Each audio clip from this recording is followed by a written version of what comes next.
मेरे channel LFT Hindi tutorial में आपका स्वागत है। आज मैं आपको पढ़ाने जा रही हूँ कक्षा 12 की सरयू पुस्तक का पाठ 8 सूर्यकांत त्रिपाठी निराला। सूर्यकांत त्रिपाठी निराला की कविता राम की शक्ति पूजा। इस कविता को पढ़ाने से पहले मैं आपसे कहना चाहूंगी कि आपने अभी तक मेरे चैनल को सब्सक्राइब नहीं किया है तो प्लीज सब्सक्राइब कर लीजिए ताकि मेरे आने वाले हर नए वीडियो का लाभ सबसे पहले आपको मिल सके।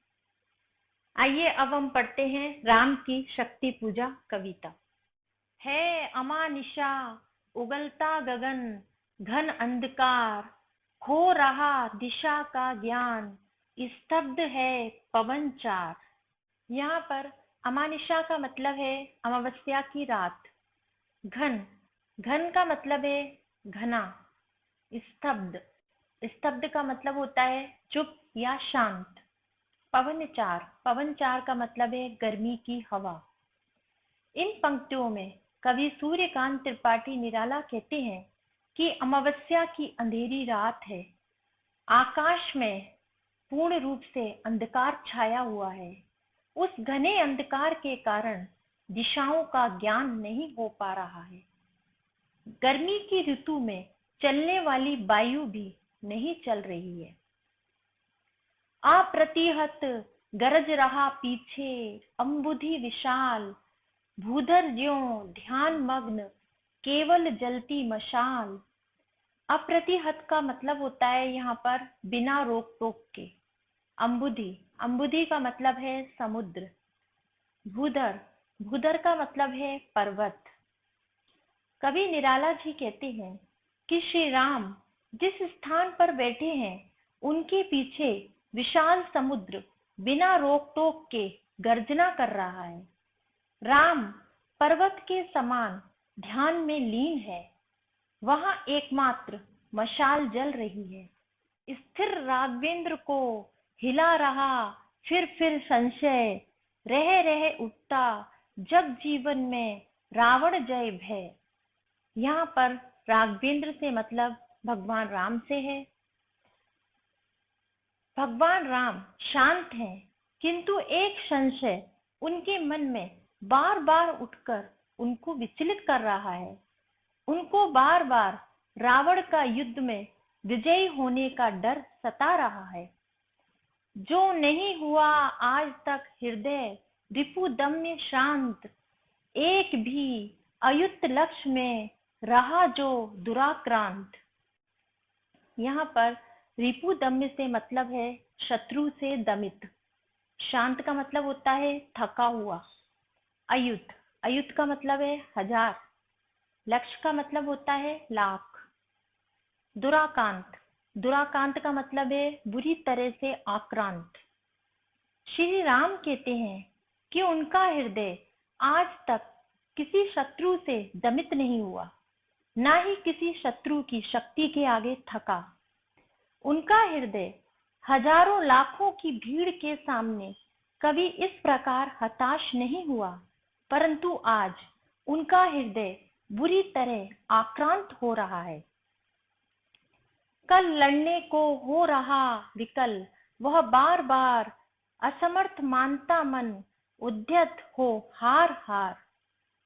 यहाँ पर विकल से मतलब होता है व्याकुल या बेचैन होने से। कवि निराला जी कहते हैं कि रावण के साथ युद्ध करने की बात सोचकर राम का हृदय बार बार व्याकुल हो रहा है। राम का मन रावण से हार की संभावना जानकर युद्ध के लिए स्वयं को असमर्थ मान रहा है। कुछ क्षण तक रहकर मौन, सहज निज कोमल स्वर, बोले रघुमणि मित्रवर, विजय होगी ना समर। सहज का मतलब होता है यहाँ पर स्वाभाविक। रघुमणि का मतलब है रघुवंशियों में श्रेष्ठ राम। समर का मतलब है युद्ध। कवि निराला कहते हैं कि राम कुछ समय तक चुप रहे। उसके पश्चात रघुवंशियों में श्रेष्ठ राम ने अपने स्वाभाविक कोमल स्वर में अपने सहयोगियों से कहा, हे मित्रों, इस युद्ध में हम विजयी नहीं होंगे। यह नहीं रहा नर वानर का राक्षस से रण, उतरी पा महाशक्ति रावण से आमंत्रण। राम कहते हैं कि यह युद्ध मनुष्यों और वानरों तथा राक्षसों के बीच होने वाला युद्ध नहीं रह गया है। इस युद्ध में रावण के बुलाने पर महाशक्ति देवी दुर्गा भी रावण के साथ सम्मिलित हो गई हैं। अन्याय जिधर है उधर शक्ति, कहते छल छल हो गए नयन, कुछ बूंद पुनः ढलके द्रग जल, रुक गया कंठ चमका लक्ष्मण तेज प्रचंड। यहाँ पर द्रग जल से मतलब होता है आंसू से। प्रचंड, प्रचंड का मतलब होता है तीव्र या तेज। कवि निराला कहते हैं कि राम कहते हैं कि जो पक्ष अन्याय कर रहा है, महाशक्ति दुर्गा का आशीर्वाद और शक्ति भी उसको ही प्राप्त हो रही है। यह कहते हुए राम के नेत्रों से आंसू छलकने लगे। उनके आंसू की कुछ बूंदें धरती पर टपक पड़ी। उनका गला रुंध गया, वे आगे कुछ बोल न सकी।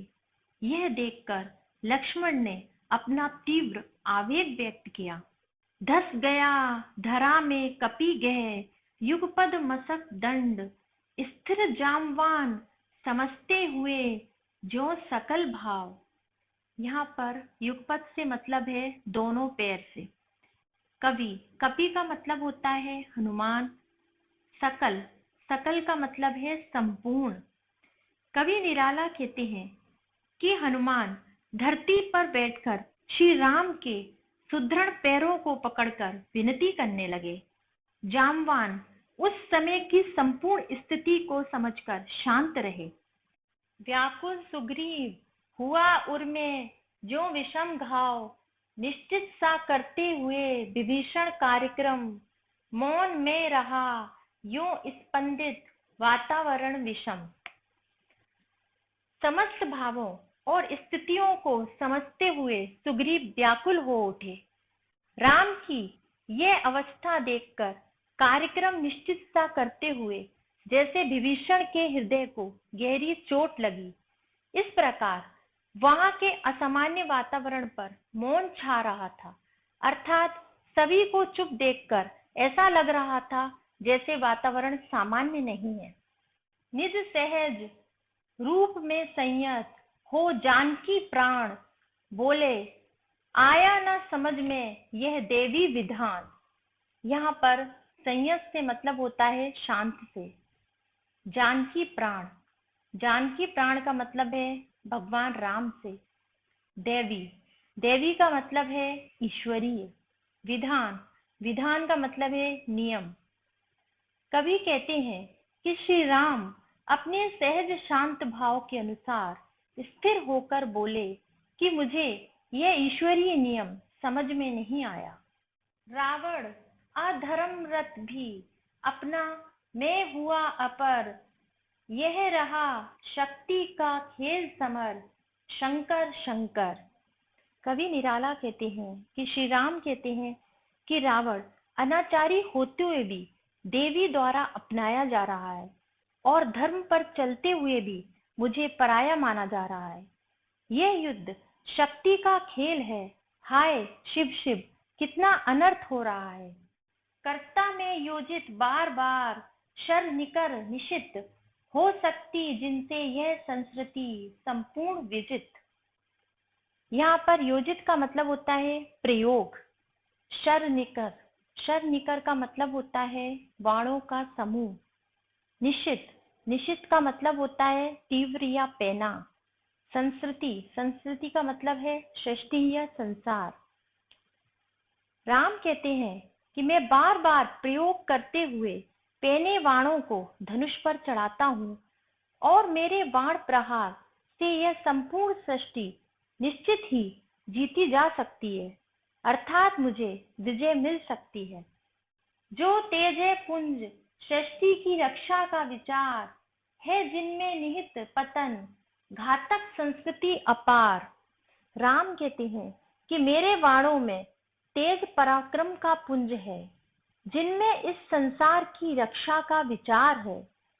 इनमें पतन का विनाश करने वाली अपार संस्कृति विद्यमान है, अर्थात राम के पैने वाण पतन की संरक्षक शक्तियों का विनाश करने में समर्थ हैं।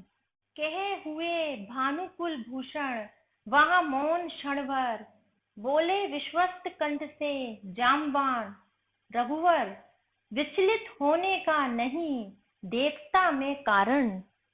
यहाँ पर भानुकुल भूषण से मतलब है सूर्यवंशियों में श्रेष्ठ राम से। विश्वस्त का मतलब है विश्वास से भरा हुआ। कवि निराला कहते हैं कि अपने सहयोगियों से बात करते करते सूर्यवंशियों में श्रेष्ठ राम क्षण भर चुप रहे। उसी समय जामवान ने पूर्ण आत्मविश्वास से भरे हुए कंठ से कहा, हे राम, आप विचलित ना हो। आपके द्वारा इस प्रकार आत्मविश्वास खोकर व्याकुल होने का कोई कारण मुझको दिखाई नहीं दे रहा है।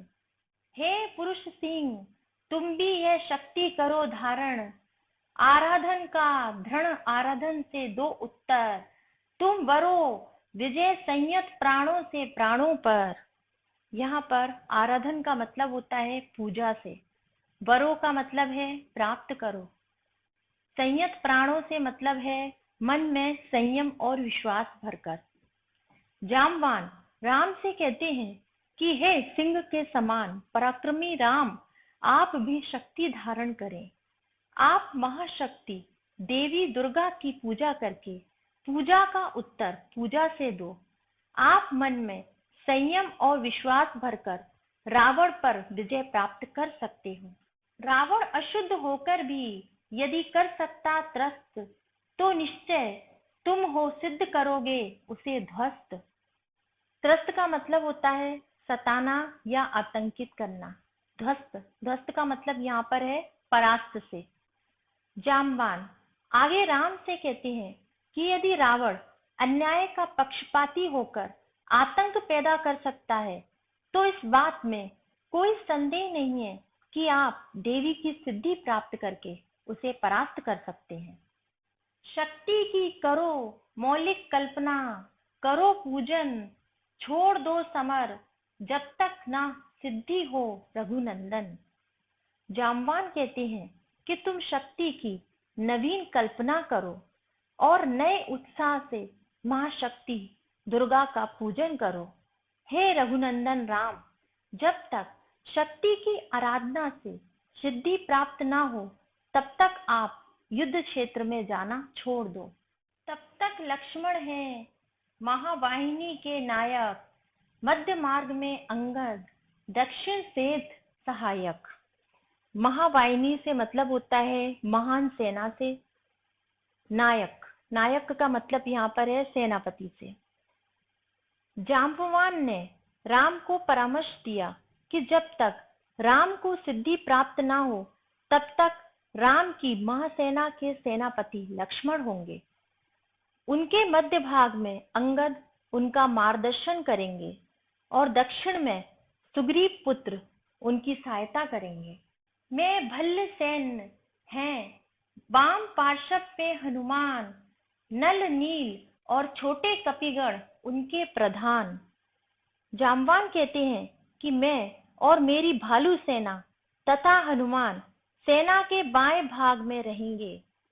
उसमें नल, नील, अन्य छोटे वानर, योद्धा एवं उनके प्रधान रहेंगे। सुग्रीव, विभीषण, अन्य यूथपति यथा समय आएंगे रक्षा हेतु, जहां भी होगा भय। यूथपति, यूथपति से मतलब है यहाँ पर दल का स्वामी या नायक। वानर सेना के प्रधान सुग्रीव, विभीषण तथा अन्य दल के स्वामी जब भी वहां कोई संकट उपस्थित होगा तो आगे आएंगे तथा सुरक्षा करेंगे। यह अंतिम जप ध्यान में देखते चरण युगल, राम ने बढ़ाया कर लेने को नील कमल। चरण युगल का मतलब है देवी दुर्गा के दोनों पैरों से। इन पंक्तियों में कवि निराला जी कहते हैं कि राम देवी दुर्गा की पूजा में लीन थे। वे ध्यानमग्न होकर मंत्र जाप कर रहे थे। ध्यान अवस्था में राम को देवी दुर्गा के दोनों चरण दिखाई दिए। तब उन्होंने नील कमल को लेने के लिए हाथ बढ़ाया। वह नील कमल जो उनके चरणों में था उसको लेने के लिए राम ने हाथ बढ़ाया। कुछ लगा ना हाथ, हुआ सहसा स्थिर मन चंचल, ध्यान की भूमि से उतरे, खोले पलक विमल। कवि कहते हैं कि राम के हाथ कुछ नहीं आया, अचानक उनका ध्यान भंग हो गया और उनका मन अस्थिर हो उठा। उन्होंने ध्यान को छोड़कर अपने निर्मल पलक खोल दिए। देखा वहां रिक्त स्थान, यह जप का पूर्ण समय, आसन छोड़ना असिद्धि, भर गए नयन द्वय। राम ने देखा कि वहां नील कमल नहीं था, जहां वह रखा था वह स्थान खाली था। यह जप के पूर्ण होने का समय था। उस समय वे आसन छोड़कर उठ नहीं सकते थे। ऐसा करने से उन्हें सिद्धि प्राप्त नहीं होती। इसी बाधा को देखकर राम के दोनों नेत्र आंसुओं से भर गए। धिक जीवन को जो पाता ही आया है विरोध, धिक साधन जिसके लिए सदा ही किया शोध। राम सोचने लगे कि इस जीवन में उनको सदा ही विरोध झेलना पड़ा है। सफलता के सपनों की खोज में उनको कठिन प्रयास करने पड़े हैं। ऐसा जीवन तथा ऐसे साधन धिक्कार के योग्य हैं। जानकी हाय उद्धार प्रिया का हो न सका, वह एक और मन रहा राम का जो ना थका। राम का ध्यान सीता की ओर गया। वे यह सोचकर दुखी हो उठे कि अब उनकी प्रिया सीता की रावण से मुक्ति नहीं हो सकेगी। किंतु राम का मन थकना नहीं जानता। जो नहीं जानता दैन्य, नहीं जानता विनय, कर गया भेद वह माया व्रण, प्राप्त कर जय। दैन्य का मतलब दीनता से होता है और मायावरण का मतलब होता है यहाँ पर माया रूपी पर्दे से। राम का मन कभी ना तो दीनता जानता था और ना ही विनय जानता था। उसने माया के पर्दे को चीरकर विजय का मार्ग तलाश लिया। बुद्धि के दुर्ग पहुंचा विद्युत गति हत चेतन, राम में जगी स्मृति हुए सजग पा भाव प्रमन। विद्युत गति का मतलब है यहाँ पर बिजली के समान तेज चाल। हत चेतन का मतलब होता है जिसकी चेतना नष्ट हो गई हो। सजग यानी होता है सावधान। प्रमन यानी होता है प्रसन्नता। इन पंक्तियों में कवि निराला कहते हैं कि राम का मन बिजली के समान तीव्र गति से बुद्धि के किले में प्रवेश कर गया। तात्पर्य यह है कि राम ने इस व्यवधान से मुक्त होने का उपाय तेजी से खोज निकाला। इसी समय चेतना शून्य श्री राम के हृदय में एक स्मृति जगी, जिससे उनका मन प्रसन्नता से भर गया। यह है उपाय कह उठे राम ज्यों मंद्रित घन, कहती थी माता मुझको सदा राजीव नयन। मंद्रित का मतलब है यहाँ पर गर्जना करना। राजीव नयन का मतलब है कमल के समान नेत्रों वाला। श्री राम ने कहा कि यह उचित उपाय है। ऐसा कहते समय श्री राम के शब्द बादल की गंभीर गर्जना के समान प्रतीत हो रहे थे। राम ने कहा कि माता जी मुझे बाल्यकाल में सदा राजीव नयन यानी कमल के समान नेत्रों वाला कहती थी। दो नील कमल है शेष अभी, यह पुरुष चरण पूरा करता हूँ देकर माते एक नयन। पुरुष चरण का मतलब होता है मंत्रों का जाप करने से। राम ने सोचा कि अभी उनके पास दो नील कमल अर्थात उनके दो नेत्र शेष हैं। वह अपना एक नेत्र महाशक्ति दुर्गा के चरणों में अर्पित कर अंतिम जाप को पूरा करेंगे। कहकर देखा तूणीर ब्रह्मशर रहा झलक, ले लिया हस्त लक लक करता वह महाफलक। तूणीर का मतलब है यहाँ पर तरकश से। ब्रह्मशर का मतलब है ब्रह्मास्त्र से। लक लक करता लख करता का मतलब है तेजी के साथ झिलमिलाता। महाफलक से मतलब है तीर के आगे के भाग को महाफलक कहा गया है। कवि निराला जी कहते हैं कि राम ने अपने तरकश की ओर देखा तो उसमें रखा हुआ ब्रह्मास्त्र प्रकाश की किरण पड़ने के कारण जगमगा रहा था। इस प्रकार तेजी के साथ झिलमिलाते हुए ब्रह्मास्त्र को राम ने अपने हाथ में ले लिया। ले अस्त्र वाम पर दक्षिण कर दक्षिण लोचन, ले अर्पित करने को उद्यत हो गए सुमन। राम के दाएं हाथ में ब्रह्मास्त्र था, बाएं हाथ से वे अपना दाहिना नेत्र पकड़े हुए थे। सुंदर मन वाले राम अपना दाहिना नेत्र अथवा सुंदर पुष्प देवी के चरणों में अर्पित करने के लिए तत्पर थे।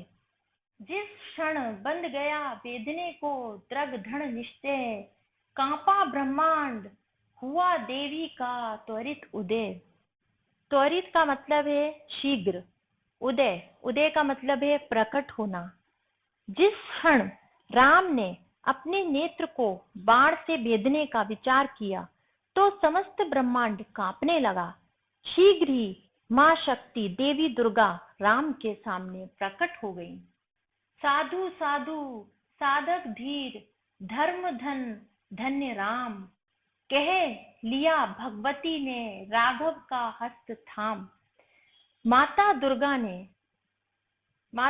ने कहा, हे धर्म के धनी राम, तुम धन्य हो, तुम गंभीर उपासक हो, तुम साधुवाद के पात्र हो। यह कहते हुए देवी दुर्गा ने राम का हाथ पकड़ लिया। देखा राम ने सामने श्री दुर्गा भास्वर, वाम पद असुर स्कंद पर रहा दक्षिण हरि पर। भास्वर का मतलब होता है चमकदार, तेज से युक्त। असुर का मतलब है राक्षस। स्कंद का मतलब है कंधा। हरि का मतलब है यहाँ पर सिंह से। कवि कहते हैं कि राम ने देखा कि सामने श्री दुर्गा की तेजोमय मूर्ति है। उनका बायां पैर राक्षस के कंधे पर तथा दायां पैर सिंह के ऊपर है। ज्योतिर्मय रूप हस्त दश विविध अस्त्र सज्जित, मंद स्मित मुख लख हुई विश्व की श्री लज्जित। ज्योतिर्मय से मतलब है तेज एवं कांति से युक्त। सज्जित का मतलब है सुशोभित। मंद स्मित का मतलब है मंद मुस्कान। लख का मतलब है देखना। श्री का मतलब है शोभा। कवि कहते हैं कि माता दुर्गा का रूप तेज और कांति से युक्त लग रहा था। उनके 10 हाथों में तरह तरह के अस्त्र शोभा पा रहे थे। उनके मुख पर मंद मंद मुस्कान थी। उनकी यह शोभा संसार की समस्त शोभा को भी लज्जित करने वाली लग रही थी। है दक्षिण में लक्ष्मी, सरस्वती वाम भाग, दक्षिण गणेश, कार्तिक बाएं रण रंग राग। कवि निराला कहते हैं कि श्री राम ने अपने सामने दुर्गा देवी को साक्षात प्रकट रूप में देखा। देवी के दाहिनी ओर लक्ष्मी तथा बाईं ओर सरस्वती विराजमान थी। उनके दाहिनी ओर गणेश तथा बाईं ओर युद्ध कौशल में प्रवीण कार्तिकेय थे। मस्तक पर शंकर, पद पद्मों पर श्रद्धा भर, श्री राघव हुए प्रणत, मंद स्वर वंदन कर। प्रणत का मतलब है प्रणाम करने के लिए झुकना। वंदन का मतलब है स्तुति करना। कवि निराला जी कहते हैं कि मस्तक पर अर्थात दुर्गा देवी के साकार रूप में सबसे ऊपर शिवजी विराजमान थे। देवी के भव्य स्वरूप को देखकर श्रद्धा से भरकर श्री राम उनके चरण कमलों में झुक गए और मंद मधुर स्वर में वे देवी की वंदना करने लगे। होगी जय हे पुरुषोत्तम नवीन, कह महाशक्ति राम के वदन में हुई लीन। लीन का मतलब यहाँ पर प्रवेश करने से है। भगवती दुर्गा ने राम को आशीर्वाद दिया, हे पुरुष श्रेष्ठ, तुम्हारी जय होगी, तुम विजयी होगे। ये कहते हुए वे राम के शरीर में प्रवेश कर गए। अब आते हैं इस पाठ के कठिन शब्दार्थ, जो आप मेरे वीडियो में से देखकर पढ़ लीजिएगा। अब हम पढ़ते हैं वस्तुनिष्ठ प्रश्नों के विषय में। पहला वस्तुनिष्ठ प्रश्न है, राम ने किसको पराजित करने के लिए शक्ति की उपासना की? इसका उत्तर है का नंबर का रावण। अगला प्रश्न है, अनामिका किसकी रचना है? इसका उत्तर है का नंबर का सूर्यकांत त्रिपाठी निराला की। अब आते हैं अति लघुत्तरात्मक प्रश्न। पहला अति लघुत्तरात्मक प्रश्न है, रावण से युद्ध करते हुए राम निराश क्यों हो गए थे? इसका उत्तर है, रावण के साथ मां शक्ति को देखकर, मां शक्ति दुर्गा को देखकर राम को युद्ध में अपनी जीत का विश्वास नहीं रहा था, इसलिए राम निराश हो गए थे। अगला प्रश्न है, राम रावण युद्ध किसका प्रतीक है? इसका उत्तर है, राम रावण युद्ध सत्य और असत्य के बीच चलने वाले संघर्ष का प्रतीक है। अगला प्रश्न है, राम को शक्ति की उपासना करने का सुझाव किसने दिया? इसका उत्तर है, राम को शक्ति की उपासना करने का सुझाव जामवान ने दिया। फ्रेंड्स, आज का मेरा ये वीडियो यहीं पर समाप्त होता है। मेरा ये वीडियो यदि आपको पसंद आया हो तो प्लीज इसे लाइक कीजिए, शेयर कीजिए और मेरे चैनल को सब्सक्राइब जरूर कीजिए। धन्यवाद।